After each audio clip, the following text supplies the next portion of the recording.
മലയാള സിനിമയിൽ ഉപയോഗിക്കാത്ത ചില കിടിലൻ ഗാനങ്ങളുണ്ട്. ഉപയോഗിച്ചിരുന്നെങ്കിൽ ഒരുപക്ഷെ പലരുടെയും പ്ലേലിസ്റ്റ് ഭരിക്കുന്ന തരത്തിലുള്ള സൂപ്പർ ഗാനങ്ങൾ. അത്തരത്തിലുള്ള കുറച്ച് ഗാനങ്ങൾ നമുക്ക് നോക്കാം. ക്ലാസ്മേറ്റ് സിനിമയിൽ അലക്സ് പോൾ ഈണം നൽകിയ ഈ ഒരു ഗാനം,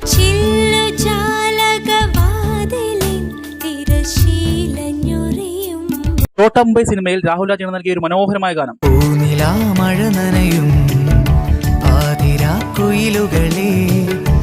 ദേവദൂതൻ സിനിമയിൽ നമ്മുടെ വിദ്യാജിയുടെ ഒരു മാജിക്കൽ ഐറ്റം,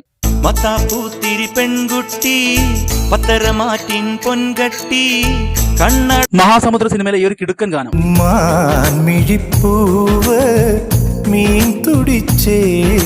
പ്രജാ സിനിമയിൽ എം ജി രാധാകൃഷ്ണന്റെ ഈണത്തിൽ പിറന്ന ഈ ഒരു കിടിലൻ ഗാനം,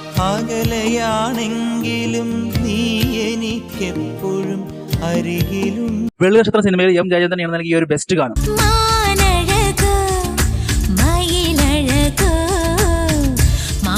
വല്യേട്ടൻ സിനിമയിൽ മോഹൻ സിത്താര ഈണം നൽകിയ ഈ ഒരു ട്രെൻഡിംഗ് ആയിട്ടുള്ള ഗാനം, പൊട്ടിട്ടാലും തഞ്ചാവൂർ ചുറ്റിപ്പൂവച്ചാലും